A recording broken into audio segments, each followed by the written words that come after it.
Hey everyone, welcome back to Corporate Decoder, the place where we unpack the secrets of big business and leave you wondering if that company's actually got its stuff together. Today we're diving into a little something from Pyrophyte Accession Corp mind. Get ready, because we're about to figure out what's really going on behind the scenes. And trust me, there are some interesting moves being made. And hey, before we get too deep, if you love getting these corporate secrets without all the jargon, make sure you're subscribed. Also, we've got a fantastic community over on Discord, linked in the description below, where we break down these findings even further. So what's the big news here? Essentially, Pyrophyte Accession Number is announcing that starting around September 8th, their units will start to trade separately as individual shares and as individual warrants. Think of it like this. You buy a package deal, a unit that's made up of one share of their Class A ordinary stock and half a warrant. Now they're saying that after a certain date, you can buy or sell just the shares or just the warrants. This is pretty common with these types of companies called SPACs or special purpose acquisition companies. They raise money by selling these units and then go out and find a business to merge with. The important thing here is that these things are trading on the New York Stock Exchange, a pretty big deal. The units themselves will keep trading under the symbol PAI. But the individual shares of Class A ordinary stock will trade as PAI and the warrants will trade as PAIWS. This little detail matters because it gives investors more flexibility. If you only want the stock, you can get it without the warrant. If you think the warrants are going to be valuable, you can trade those separately too. It's all about giving the market options and making it easier for people to invest in exactly what they want. The company is Pyrophyte Accession Corp setting, and they're incorporated in the Cayman Islands.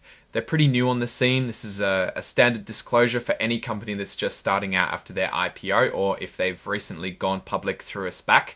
Now, let's talk about those warrants. Each whole warrant gives you the right to buy one share of Class A ordinary stock, but you have to pay 11.50 cents for it.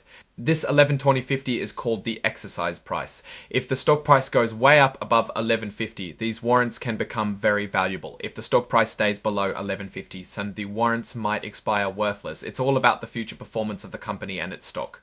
And check this out, they're identifying as an emerging growth company. This means they get to follow some slightly less strict rules for a period of time, which is common for newer companies. They're also saying they're deciding not to use the extended transition period for new accounting standards. That means they're going to stick to the latest accounting rules rather than delay it. That shows a commitment to transparency, which is always a good sign.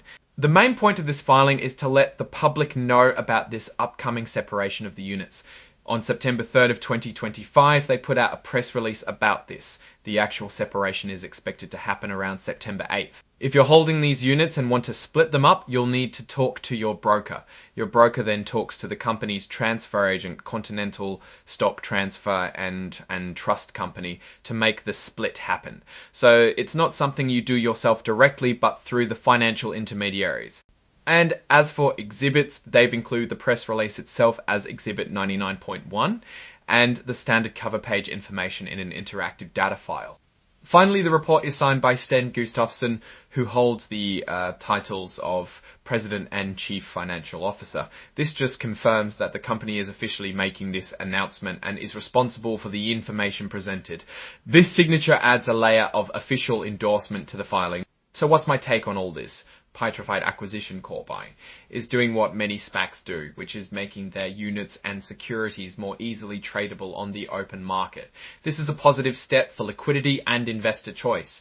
The key thing to watch here isn't this specific announcement, but rather what company they ultimately merge with. That merger is where the real value creation or destruction will happen. The exercise price of 11.50 on the warrants means the underlying stock needs to perform quite well for those warrants to be worth anything. So keep an eye on their future announcements for news about their target acquisition. It's crucial to remember that SPACs are all about the future deal. This filing is just a procedural step, a signpost, not the destination itself. From a valuation perspective, it's too early to tell much without knowing their target, but the structure of the units with half a warrant is pretty standard, and the 11.15 strike price is in a typical range for this kind of offering. Is pretty standard, and the 11.20 strike price is in a typical range for this kind of offering.